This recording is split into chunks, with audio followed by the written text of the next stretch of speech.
Hello বন্ধুরা, আপনারা সবাই কেমন আছেন? আশা করি অনেক ভালো আছেন। তো বন্ধুরা, আজকে আপনাদের সামনে আরেকটি নতুন ইন্টারেস্টিং রিয়াকশন ভিডিও নিয়ে চলে আসলাম। তো বন্ধুরা, আজকে আমরা যে ভিডিওটি দেখব, এই ভিডিওটির টপিক হচ্ছে ভারতীয় হকার টিভি চ্যানেল। তো বন্ধুরা, এখানে ভারতীয় হকার টিভি চ্যানেলগুলির কথা বলা হয়েছে। তো আপনারা জানেন যে বাংলাদেশের বর্তমান পরিস্থিতি নিয়ে ভারতীয় হকার টিভি চ্যানেলগুলি এবং হকার সাংবাদিকগুলি তারা মিথ্যা অপপ্রচার চালিয়ে উত্তেজনা সৃষ্টি করতেছে। তো তাদেরকে নিয়ে আজকের এই রিয়াকশন ভিডিওটি। তাই আপনারা এই ভিডিওটি সম্পূর্ণ দেখুন। আর এই ভিডিওটি আমরা নিয়েছি ফানি ফ্যাক্ট ইউটিউব চ্যানেল থেকে। তো এই চ্যানেলটির লিঙ্ক, এই ভিডিওটির অরিজিনাল লিঙ্ক আমরা ডিসক্রিপশন বক্সে দিয়ে রাখবো, ওখান থেকে চেক আউট করতে পারেন। আর সেই সাথে নিয়মিত যারা আমাদের আরো এমন ভিডিও দেখতে চান, তারা আমাদের চ্যানেলটি সাবস্ক্রাইব করে পাশে থাকা বেল বাটনটি অল করে দিন। তো বন্ধুরা, এবার ভিডিওটি দেখা যাক। বাংলাদেশ থাকবে না, থাকবে না বাংলাদেশ। ভারত ছাড়া বাংলাদেশের কোনো অস্তিত্ব নেই। বাংলাদেশ সঞ্চালন অভিযানে উগ্র মৌলবাদীরা আপনারা কি খাবেন? হলো হকার সাংবাদিকের কার্যকলাপ। ভারতবর্ষের আলু খাবে, আবার রাতে খাবে বলে। হ্যালো এভরিওয়ান, কি অবস্থা সবার? দীর্ঘ 4 দিন পরে আজকে নতুন ভিডিওতে হাজির। আজকের ভিডিওতে ইন্ডিয়ান হকার টিভি চ্যানেলগুলোতে মলম মারা হবে। আমি তাদের আর বাংলা চ্যানেল আমরা দেখার জন্য প্রস্তুত। এই চ্যানেলটা শুধু হকার চ্যানেল, কিন্তু না, পরে দেখি তাদের এমপি, মন্ত্রী, সরকার দলীয়, বিরোধী দলীয় সবাই নিজ নিজ জায়গা থেকে এক একটা মলম বিক্রেতা। আজকে এই মলম বিক্রেতাদের পিছনেই তাদের মলম মাখা হবে। So let's start. ওকে, আমরা রেডি। এখান থেকে কিছু না গেলে খেতে পারে না, আর আমাদের মনে হয় মাংনায় দাও তুমি। ভারত ছাড়া বাংলাদেশের কোনো অস্তিত্ব নেই। অস্তিত্ব আছে কি? না, কোনো অস্তিত্ব নাই। ওয়েট করো, ভিডিওটা শেষ হোক, তোমাকে ধরবো না। ওকে, কোনো অস্তিত্ব নেই, কিছু নাই। ওদের উচিত শিক্ষা দেওয়া দরকার। প্রয়োজনে ওদেরকে ধরে ধরে আমি তো বলবো আমাদের একটা সার্জিক্যাল স্ট্রাইক ইমিডিয়েটলি করা দরকার। ইমিডিয়েটলি পাকিস্তানে তো সার্জিক্যাল স্ট্রাইক হয়েছে, আর same condition to Bangladesh. Same না করলে কোন ধরে ধরে যেগুলো বেয়াদবি করছে, যাদের হিসাব নেই, যাদের জন্মের ঠিক নেই, ওদেরকে এই প্রচেষ্টা করতে হবে। ইমিডিয়েটলি সেই বার্তাটা এই বক্তব্যগুলোর কথা হিসেব করলে পৃথিবীর সবচেয়ে গরিব রাষ্ট্র হচ্ছে সিঙ্গাপুর, কারণ তাদের নিজের দেশে কিছু উৎপাদন হয় না, পানিটা পর্যন্ত আমদানি নির্ভর। আমাদের দেশের মাথা পিছু হয় পুরো ইন্ডিয়ার হিসেব করলে সামান্য কিছু কম, কিন্তু এইসব থার্ড ক্লাস রাজ্যের হিসেব করলে অনেক বেশি। এরা আমাদের বলে ভিক্ষুক। ভারত বাংলাদেশে কোনো কিছু রপ্তানি না করলে ক্ষতিটা কার হবে? প্রতি বছর প্রায় ভারত বাংলাদেশের কাছে $13 বিলিয়ন রপ্তানি করে, কিন্তু আমরা আহামরি বলার মতো তেমন কিছু রপ্তানি করতে পারি না। এখন যদি ভারত রপ্তানি বন্ধ করে দেয়, তাহলে লসটা কার হবে? বাংলাদেশ নামক মার্কেটটা চীন, রাশিয়া, পাকিস্তান দখল করে নেবে। দিন শেষে লসটা কার হবে? একটু চিন্তা করে দেখবেন। রংপুরে যখন হিন্দুরা বিদ্রোহ শুরু করেছে, কেন স্লোগান উঠবে না? আমার পরে সমস্বরে বলুন, তোমার নাম, আমার নাম, সিলেট, রংপুর, চট্টগ্রাম। তোমার নাম, আমার নাম, সিলেট, রংপুর, চট্টগ্রাম। নো, তোমার নাম, আমার নাম, আসাম, মেঘালয়, ত্রিপুরা, মিজোরাম। কি এবার ঠিক আছে না? এই যুক্তির পরিবারের কাছে কেউ পারলে পাবনার লোকেশনটা পাঠান, এর ইমিডিয়েটলি পাবনায় ভর্তি করতে হবে। ট্রাস্ট মি, এই কোনো সাধারণ সুস্থ মস্তিষ্কের মানুষ না। তিনি যদি দখল হয়ে যায়, চট্টগ্রাম কিন্তু স্বাধীন হয়ে যেতে পারে। হ্যাঁ, তোমরা চট্টগ্রাম স্বাধীন করো, আর আমরা 7 সিস্টার স্বাধীন করার ব্যবস্থা করবো। আমাদের 10 স্ট্রাইকের মাস্টার মাইন্ড কিন্তু সারা হয়ে গেছে। So be careful.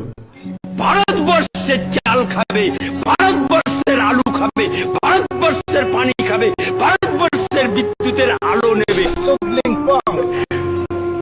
আর আমরা এটা মেনে নেবো নাকি? হ্যাঁ, আমরা এটা মেনে নেবো? আমরা কি সব ধ্বজভঙ্গ আছি নাকি?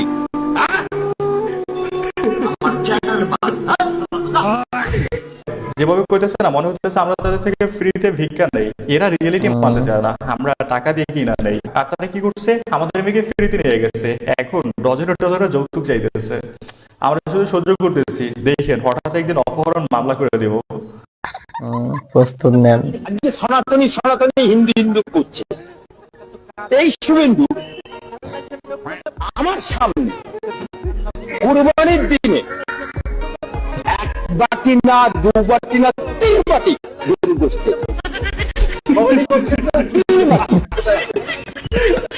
পশ্চিম মেদিনীপুরে শাহাবুদ্দিনের বাড়ি। দিচ্ছি আমার টিফিন কেরিয়া করে ধুয়ে নিয়ে গেছে। আকাম করার সময় বন্ধুরে সাক্ষী রাখলে যা হয় আর কি, বাঙালি তো আকাম করবে আবার সাক্ষীও রাখবে, কেমন বন্ধু থাকার চেয়ে না থাকা অনেক ভালো। তবে ইন্ডিয়ান বিজেপি রাজনীতি সম্পর্কে যতটুকু জানি, তারা জাস্ট ধর্মটাকে ব্যবসার মতো ইউজ করে, যেখানে যেমন সেখানে তেমন ভাবে ইউজ করে যায়।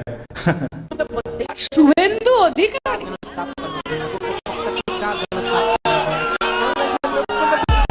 নাম বললে দিন খারাপ।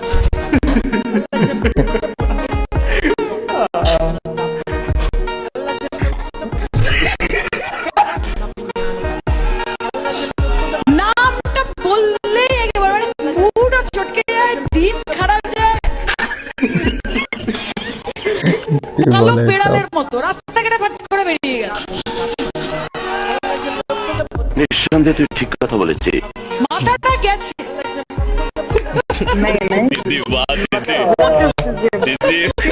3 বাটি গরুর মাংসের তরকারি, তার নামই হচ্ছে শুভেন্দু অধিকারী। এই ব্যাটারা দেখলে আসলে দিনটা খারাপ যায়। এই দেখেন আমার কথাই বলি, ভিডিওটা করতে নেব তখনই দেখি ফোনে চার্জ শেষ। কেমনটা লাগে বলেন? ভারত থেকে চাল রপ্তানি হয় বাংলাদেশে, যা খেয়ে দুবেলা দুমুঠো এই উগ্র মৌলবাদীরাও বেঁচে থাকেন। ভারতের গমের উপর নির্ভরশীল এই বাংলাদেশ, উগ্র মৌলবাদীরা দেখতে পাচ্ছেন আলু পেতে ভারতের ভরসা। আপনারা আলুটাও ঠিক করে চাষ করতে পারেন না। ভারত থেকে শস্য যায়, ডাল যায়, খেয়ে বেঁচে থাকেন, দুবেলা দুমুঠো খেয়ে বেঁচে থাকেন উগ্র মৌলবাদীরা। মশলা পেতেও ভারতকে ভরসা করতে হয়। ভাই এই কি আসলে নিউজ রিপোর্ট করতেছে নাকি পাশের বাসার আন্টির মতো ঝগড়া করতেছে? দারচিনি, লবঙ্গ, গোলমরিচ সব ভারত থেকে যায়। চিনিতেও ভারতের উপর নির্ভরশীল করতে হয়, কারণ চিনিটা উৎপাদন করতে পারেন না, আখটাও ঠিক করে চাষ করতে পারেন না। আপনারা বাংলাদেশ থেকে কলকাতায় আসেন, দিল্লিতে যান, লজ্জা করে না উগ্র মৌলবাদীদের? তো এই একের পর এক তথ্য, ভারত থেকে যন্ত্রাংশ রপ্তানি হয়, কিন্তু এই এই এই এই এই যদি চাল না যায়, ডাল না যায়, তেল না যায়, নুন না যায়, কি করবে? কি খাবেন আপনারা? উগ্র মৌলবাদীরা আপনারা কি খাবেন? বাংলাদেশের মানুষ না খেয়ে মরে যাবে। পৃথিবীতে ভারত ছাড়া আর তো কোনো দেশ নাই, না মানে শেখ হাসিনা সরকার থাকলে হিসেব ঠিক আছিল, তারা আবার শ্বশুর বাড়ি ছাড়া বাণিজ্য করতে ভালো লাগে না।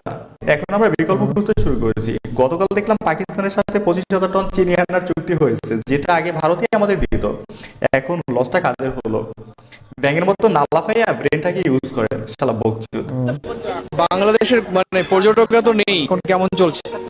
এই ব্যবসা থাকবে না, অন্য ব্যবসা হবে, তখন অন্য লাইনে যেতে হবে আমাদের। হ্যাঁ, খেলা জমে গেছে। এই অল্প সময়ে এত কিছু, কিছু ভাবার কি আছে? মোদী আরো বাবু তো এখন দিন দিশা বাকি আছে। দিচ্ছেন, আমরা কি করবো? আমাদের কিছু করার আছে? ওনারাই তো ক্ষমতা, সবকিছু দিলে হবে, না দিলে আর কি করা যাবে? এইটুকুতেই এই অবস্থা।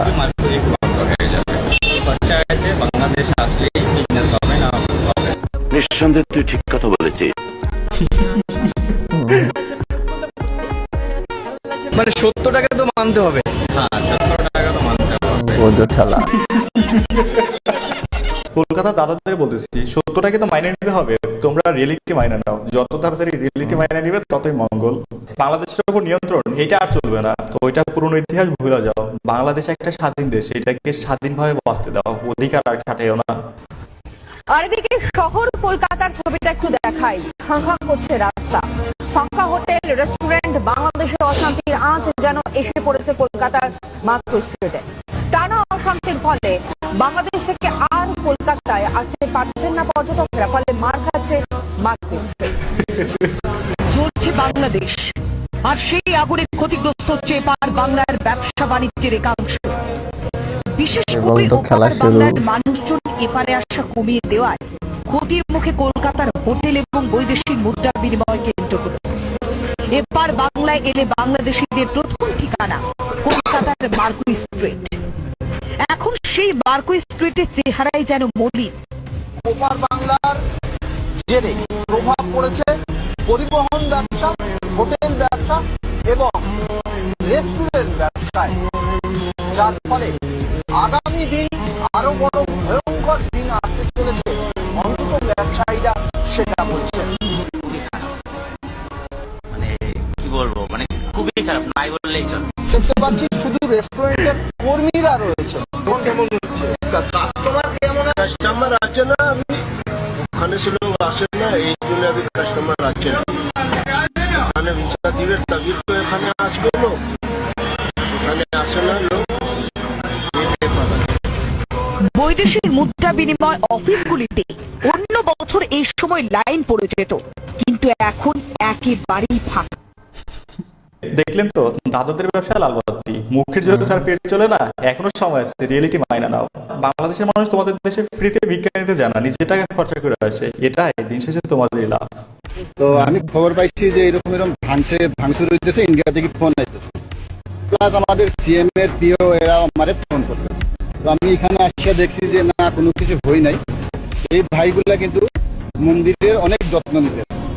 যে আমাদের ভারত সরকারের কাছে এতটুকু অনুরোধ যে সেই ব্যাপার নিয়ে আগ বাড়তে লাগে না, এগুলা মিথ্যা কথা। আমি নিজে আছি, আর আমার নাম হলো অজয় দাস। আমার সময় ছিল বরসালা সমিতি, ঢেকিয়াজুলি থানা, হনিরপুর ডিস্ট্রিক্ট। কিন্তু আমরা যখন দেখি আমাদের পবিত্র মন্দির ঢাকেশ্বরী মন্দিরের সামনে আমাদের মুসলমান ভাইয়েরা উপস্থিত, তখন আমার মনটা ভরে যায়। তখন ভাবি যে এই বাংলাদেশ আমার।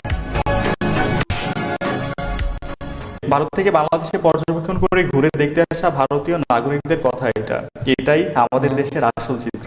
বাংলাদেশের হিন্দু, মুসলিম, বৌদ্ধ, খ্রিস্টান সবাই একসাথে ভালো আছে। দেখুন, শেখ হাসিনা পালানোর সাথে সাথে আওয়ামী লীগের নেতা কর্মীদের বাড়িঘর ভাঙচুর, আগুন দেওয়া হয়েছে, এটা সত্য। ওগুলো ছিল সাধারণ মানুষের দীর্ঘ 16 বছরের ক্ষোভের বহিঃপ্রকাশ। ধরুন 95% মুসলিম, 5% তো হিন্দু ছিল। আওয়ামী লীগের নেতা কর্মী মুসলিম হলে মারুক কাটুক যাই করুক ঠিক আছে, কিন্তু হিন্দু হলেই সংখ্যালঘু নির্যাতন। এইটা কোন ধরনের হিসেবে ভাই? ইন্ডিয়া দাদাদের বলতে চাই, আপনারা আগে সাধারণ হিন্দু আর আওয়ামী লীগের মাঝে পার্থক্য বুঝতে শিখুন। দেখুন, আমার কেউ কাছের বন্ধু আছে হিন্দু, প্রতিদিন সকালে চা খাই রতনদার দোকানে। আমাদের সকালটা শুরু হয় একে অপরের সাথে মিলেমিশে। এখন কোন দুঃখে আমি তার বাসায় হামলা করতে যাব বা তার মন্দিরে হামলা করতে যাব? এইটা কেউ করবে না, সিম্পল হিসেব। কিন্তু দেশে তো কিছু ইন্ডিয়ান গরুবাদা আছে, ওদের কাজই হচ্ছে দেশটাকে অস্থিতিশীল রাখা, দেশের মধ্যে নাটক সাজানো, আর ওদিকে ইন্ডিয়ান মিডিয়াগুলো তো আছে ওগুলোকে প্রকাশ করার জন্য। কিন্তু যখন ওরা আমার মাথায় পাথরটা মারলো, আমার একটা কথাই মনে পড়লো, আমি যদি এখন না বাড়ি ফিরতে পারি বেঁচে, তাহলে আমার জল খাও, জল খাও, বুঝতে পারছি, তুমি জল খাও। আহা বাবু, অ্যাক্টিং কিন্তু খেয়ে দিলা, নাও এবার পানি খাও। বিশ্বাস করেন ভাই, রাস্তার পাশে একটা সাধারণ ভিক্ষুক এর চেয়ে ভালো অ্যাক্টিং করতে পারে। আর এই যে মন্দির ভাঙছে, এটা মিথ্যা কথা। একটা রুম বাটা কিনছে, এই বাটা রুম কেউ নিজে ভাঙ্গা সেই এই ঘটনা ঘটায় মানুষের ফাঁসাইতেছে। আমি একটা মহিলা মানুষ, আমি হিন্দু না, হিন্দু, কিন্তু আমি ওর কথা অবশ্যই করবো। যে একটা ভিডিও ছাড়ছে, পুরা নেট দুনিয়া তামা বানা ফেলাইছে, মিথ্যা একটা ভিডিও। আপনি যান, যা দেখবেন ওর মন্দিরে একটা কিচ্ছু নষ্ট হয় না। কি বুঝলেন? ভারত আর আওয়ামী লীগ মিল্লা দেশটাকে নিয়ে একটা গেম খেলতেছে। ইন্ডিয়ান দাদাদের বলবো, আপনারা যে আপনাদের মিডিয়াতে দেখেন তা সব সত্যি নয়।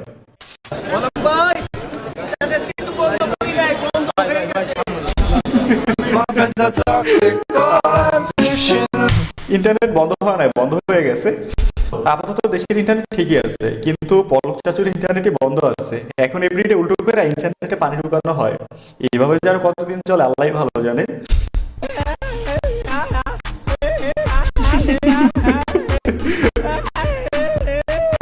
ব্যাকগ্রাউন্ড মিউজিকটা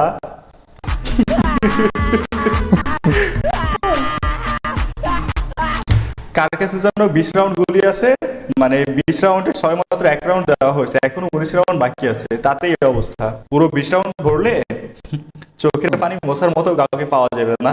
শেখ হাসিনার শাসনামলে আপনি আর কিছু দেখতে পান না, এখানে কিন্তু ইতিহাসের শ্রেষ্ঠ কিছু চাটা দেখতে পেয়েছেন। তার মাঝে নাম্বার 1 আছে সুমন চাটা। সুমন চাটা এদের লাইফের টাইমলাইন হচ্ছে জন্ম, চাটা, মৃত্যু, তাই রক্ত যখন দিয়েছি, রক্ত আরো দেব। এই দেশের সংগ্রাম আমাদের মুক্তির সংগ্রাম।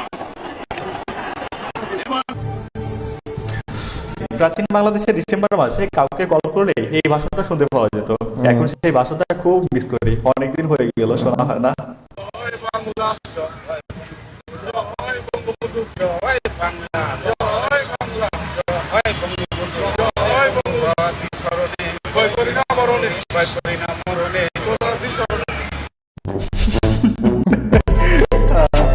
Hey guys, প্রথমে যখন আমি এই ভিডিওটা দেখছিলাম না, তখন মনে করছিলাম হয়তো ফোনের সাউন্ড কম, পরে দেখি না, গলায় জোর নাই, গলা শুকিয়ে গেছে। ভাগ্যিস আশেপাশের কেউ খেয়াল করে নাই, না হলে কপালে দুঃখ আছিল। চলেন এইবার আমরা হকার সাংবাদিক কিনে রিলিজ হওয়া নতুন মলম গান শুনি। মলম নেবেন দাদা, মলম নেবেন, উপরওয়ালা চুলকানি সারাই দেবেন। মলম নেবেন দাদা, মলম নেবেন, তার বদলে আমায় কিছু টাকা দেবেন। মলম নেবেন দাদা, মলম নেবেন, উপরওয়ালা চুলকানি সারাই দেবেন। মলম নেবেন দাদা, মলম নেবেন, মলম নিয়ে আমায় কিছু টাকা দেবেন, তার বদলে আমায় কিছু টাকা দেবেন। নেন, এতদিনে কাঁচা বাদাম গানটা পূর্ণতা পেল। সারাদিন কর্মব্যস্ততার পরে বেশি না, এমন একটা গান শুনলেই মুড ভালো করার জন্য যথেষ্ট।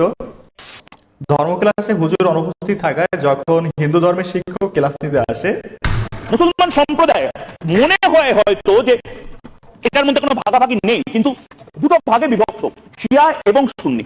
এবার আমি এগুলোরও যদি আরো নির্দিষ্টভাবে ভাগ যদি একবার দেখাই, শিয়া কমিউনিটির মধ্যে অনেকগুলো ভাগ রয়েছে, যেরকম ইসরা, আসরি, ইসমাইলি। আবার ইসমাইলি যে সাব কমিউনিটি রয়েছে তার মধ্যে ফাতমি রয়েছে, বোহরা রয়েছে, খোঁজে রয়েছে, নুসাইরি রয়েছে। আবার অন্যদিকে জৈদি রয়েছে, হুসেন জৈদি বিখ্যাত লেখক। সুন্নি সম্প্রদায়ের মধ্যে হানিফি রয়েছে, আবার হানিফি দুভাগে বিভক্ত, দেওবন্দি এবং বরেলভি।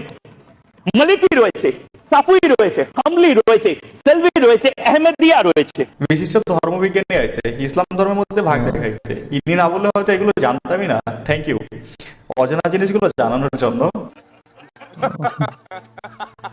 ঠিক আছে, ভিডিও শেষ পর্যায়ে বলতে চাই, ভিডিওটা যেহেতু এই পর্যন্ত দেখছেন, যদি ভালো লেগে থাকে অবশ্যই একটা লাইক করবেন, যদি সম্ভব হয় একটা শেয়ার করে দিবেন, চ্যানেল নতুন হলে সাবস্ক্রাইব করে ফেলবেন, আর অবশ্যই সাবস্ক্রাইব করুন।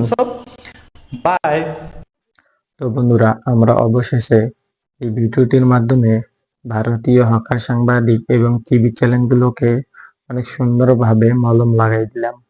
তো কিভাবে আমরা তাদেরকে উল্টা মলম লাগাই দিলাম তা আপনারা এই ভিডিওটিতে দেখলেন।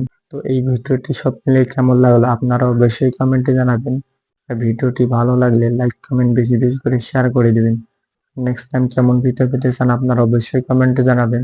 আর নিয়মিত যারা আমাদের আরো এমন ভিডিও দেখতে চান তারা আমাদের চ্যানেলটি সাবস্ক্রাইব করে পাশে থাকা বেল বাটনটি অল করে দিন। তো বন্ধুরা, আজকে পর্যন্তই, আরেকটি নতুন ভিডিও নিয়ে দেখা হবে। ধন্যবাদ, আল্লাহ হাফেজ।